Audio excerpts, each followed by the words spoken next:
तालुक्यातील चासनळी येथे एक धक्कादायक घटना घडली। एका दाम्पत्याने आपल्या पत्नीचा गळा दाबून तिची हत्या केली व स्वतःही त्यांनी गळफास लावून आत्महत्या केल्याची घटना कोपरगाव तालुक्यातील चासनळ येथे घडली आहे। त्यामुळे संपूर्ण तालुक्यामध्ये खळबळ माजली आहे। सविस्तर वृत्त असं आहे की दिलीप मजगुळे व स्वाती मजगुळे हे कुटुंब चासनळी येथे राहत होते। मात्र सकाळी दररोज उठणारी स्वाती लवकर का उठली नाही म्हणून शेजारच्यांनी घरात डोकावले असता दोघांचेही मृतदेह दिसल्याने त्यांनी त्वरित पोलिसांशी संपर्क साधला।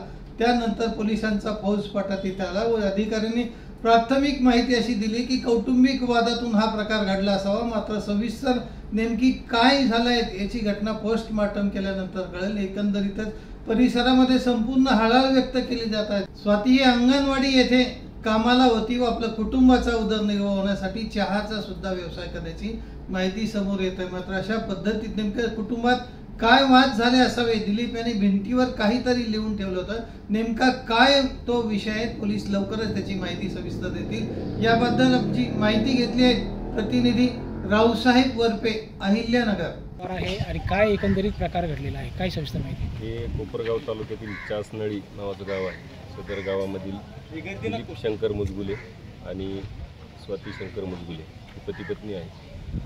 ती इथं राहत होते दोघेच। त्यांना एक मुलगी आहे, ती पुंतांबा हे गाव आहे तिकडे दिलेली आहे। ते दोघंच इथं राहत होते। यामध्ये सकाळी 6 वाजल्याच्या नंतर आज रोजी त्या दोघांमध्ये भांडण झालेलं दिसून येत आहे आणि सदर जे दिलीप आहेत त्यांनी त्यांच्या पत्नीचा उशीचा वापर करून तसेच इतर मारहाण करून त्यांचा खून केलेला आहे आणि स्वतः जे आहेत त्यांनी गळफास लावून घेतलेला आहे असं प्राथमिकदृष्ट्या दिसून येत आहे। काय सर, काही सुसाईड नोट वगैरे किंवा भिंतीवर काही त्यांनी लिहिलेलं आहे? भिंतीवर त्यांची त्यांना काय जो त्रास झालेला आहे त्याबद्दल त्यांनी लिहिलेलं आहे। त्याचा पंचनामा वगैरे सुरू आहे। झाल्यानंतर पुढील तपासात मी अधिकची माहिती आपल्याला देऊ शकेन। त्या महिला काही अंगणवाडी सेविका वगैरे होत्या? महिला अंगणवाडी सेविका होत्या आणि सदर जी व्यक्ती आहे ती चहाचा व्यवसाय करायची, घरूनच चहा बनवून ते ऑर्डरनुसार चहा पोच करण्याचं काम करायचे। इतर काही कामगिरी आहे का सर? आता थोडंसं अधिकची माहिती मी तुम्हाला पुढील तपास झाल्यानंतर पोस्टमॉर्टम झाल्यानंतर देऊ शकेन।